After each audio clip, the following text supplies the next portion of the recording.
Rajkumar Khabia. Today we will discuss on the topic named as the vapor pressure. जैसा कि अभी हम इस वेपर प्रेशर की डेफिनेशन पर डिस्कस करते हैं, pressure exerted by the vapors on the surface of liquid when they are in equilibrium with pure liquid at given temperature. अब इस डेफिनेशन का कॉन्सेप्ट ये है कि जब किसी भी लिक्विड के वेपर्स उसी ही लिक्विड के सरफेस के ऊपर प्रेशर अप्लाई करें गिवन टेम्परेचर पे, तो उसको आप वेपर प्रेशर कहते हैं। जैसा कि हमने एक कंटेनर लिया है, उस कंटेनर के अंदर हमने एक लिक्विड फिल किया है। जब इस लिक्विड कंटेनिंग कंटेनर को आप हीट सप्लाई कर रहे हैं तो यहाँ के मॉलिक्यूल्स की काइनेटिक एनर्जी इंक्रीज हो जाएगी। जैसे काइनेटिक एनर्जी इंक्रीज होगी तो इनकी अट्रैक्शन कम होगी, और अट्रैक्शन कम होने से इनमें मोशन ऑफ मॉलिक्यूल्स बढ़ जाएगा। मोशन ऑफ मॉलिक्यूल्स बढ़ते ही ये अपनी स्टेट चेंज करना शुरू कर देंगे और ये लिक्विड में से गैसेस में कन्वर्ट होना शुरू हो जाएंगे, जिसको हम वेपर्स कहते हैं।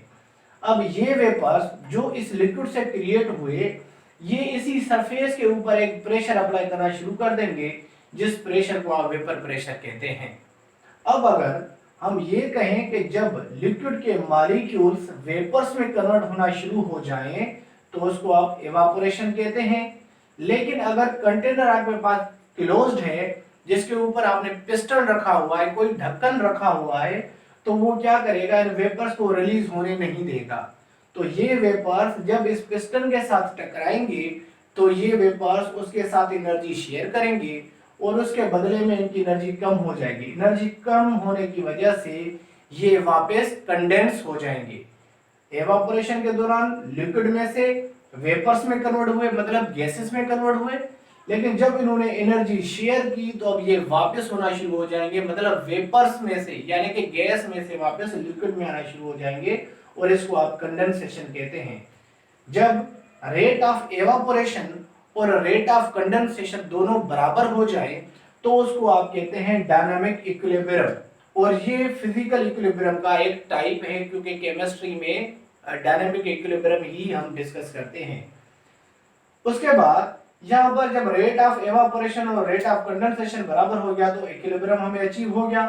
अब हम डिस्कस करते हैं कि कौन से फैक्टर इस वेपर प्रेशर पर इफेक्ट करते हैं। जैसे कि पहली पॉइंट है इंटरमॉलिक्यूलर फोर्सेस। किसी भी लिक्विड की जितनी इंटरमॉलिक्यूलर फोर्सेस ज्यादा होगी उतना उसका वेपर प्रेशर कम होगा, क्योंकि वेपर प्रेशर अचीव होने में ज्यादा टाइम लेगा, मतलब ज्यादा हीट एब्जॉर्ब करेगा।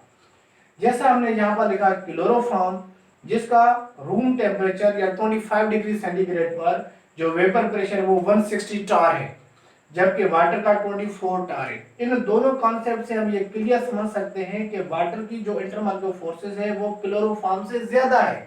अब अगर इसकी इंटरमॉलिक्यूलर फोर्सेस ज्यादा है, इस वजह से इसका वेपर प्रेशर कम है। तो वेपर प्रेशर कम होना मतलब इंटरमॉलिक्यूलर फोर्सेस और वेपर प्रेशर एक दूसरे के इनवर्स हो गए। जबकि क्लोरोफॉर्म में इंटरमॉलिक्यूलर फोर्सेस कम है तो इसका वेपर प्रेशर हाई है। सेकंड पॉइंट है टेम्परेचर। जितना टेम्परेचर हम बढ़ाएंगे उतना वेपर प्रेशर हमें जल्दी अचीव होगा। या हम इसको इस तरह भी कह सकते हैं कि अगर हम किसी इनसाइड द रूम किसी भी लिक्विड को बॉयल करें तो उसका वेपर प्रेशर हमें थोड़ी देर से अचीव होगा। अगर हम ओपन एटमॉस्फेयर में, जहां पर सूरज की रोशनी, धूप मिल रही हो, और वहां पर अगर हम टेम्परेचर दें तो वहां पर हमें उसका वेपर प्रेशर थोड़ा सा जल्दी अचीव होगा, लेकिन उसकी बॉइलिंग पॉइंट हमेशा सेम ही रहेगी। थर्ड पॉइंट है बॉइलिंग पॉइंट। तो बॉइलिंग पॉइंट जो है वो वेपर प्रेशर के इनवर्सली प्रोपोर्शनल है। जिन लिक्विड्स की बॉइलिंग पॉइंट हाई होती है उनका वेपर प्रेशर लो होता है। जैसा कि वाटर, इसकी बॉइलिंग पॉइंट हाई है तो इसका वेपर प्रेशर लो है, 24 टार आ रहा है, और क्लोरोफॉर्म की बॉइलिंग पॉइंट कम है तो इसका वेपर प्रेशर हमें हाई आ रहा है। फोर्थ पॉइंट है यहाँ पर कुछ मॉलिक्यूल्स में स्ट्रक्चर और साइज पर भी ही डिपेंडेंट करते हैं। जैसे कि इनमें इंटरमॉलिक्यूलर फोर्सेस के साथ साथ कुछ हम वान डेर वाल फोर्सेस का जिक्र करते हैं, तो ये चीजें भी कुछ लिक्विड्स के वेपर प्रेशर पर इफेक्ट करती हैं। Thank you.